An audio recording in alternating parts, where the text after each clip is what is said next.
แอป M Money X และแอปโลการถแท็กซี่ได้ร่วมลงนามบทบันทึกข้อตกลงร่วมมือ MOU และเปิดการร่วมมืออย่างเป็นทางการที่สำนักงานใหญ่ลาวเทเลคอมเพื่อเป็นการยกระดับประสบการณ์การเดินทางและการชำระเงินแบบดิจิตอลที่ทันสมัยอยู่ในสาธารณรัฐประชาธิปไตยประชาชนลาวเข้าร่วมเป็นสักขีพยานโดยทานสุพลจันทวิสัยผู้อำนวยการใหญ่บริษัทลาวโทรคมมนาคมมหาชนพร้อมด้วยคณะผู้บริหารบริษัทลาวโทรคมภายใต้การร่วมมือในครั้งนี้ผู้ใช้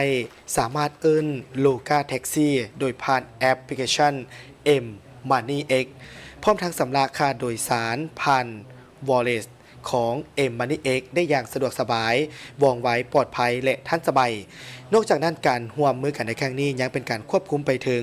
การบริการตู้ซากรถไฟฟ้าโลกาอีวีที่มีสถานีซากครบทั่ว17แขวง1นครหลวงควบคุมหลายที่สุดในประเทศลาวโดยผู้ใช้รถไฟฟ้าที่สามารถซากรถโลกาอีวีสามารถชำระค่าเติมเงินสากรถผ่าน M Money X ได้อย่างทันทีเพื่อเป็นการเพิ่มความสะดวกสบายให้กับการบริการรถไฟฟ้าและเสริมขยายการเติบโตทางด้านระบบนิเวศ EV ในสปป.ลาวในโอกาสเดียวกันนี้ทานอรุณเดชบานจิตผู้อำนวยการบริษัทลาวโมบายมันนี่จำกัดผู้เดียวได้กล่าวว่าการร่วมมือกับโลกาจะเป็นการต่อยอดและขยายรูปแบบการบริการเอิ้นรถโลกาแท็กซี่พร้อมทั้งเปิดระบบการชำระค่าสร้างโดยผ่านแอป M Money X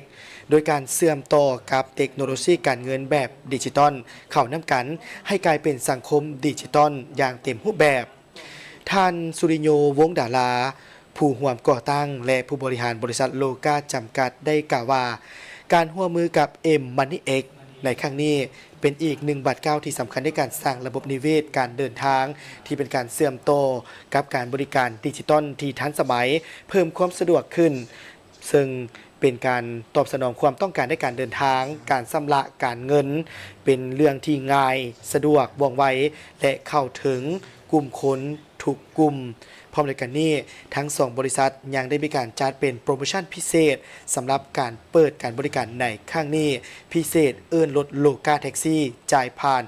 M Money X ฟรี Data 1 GB ทันที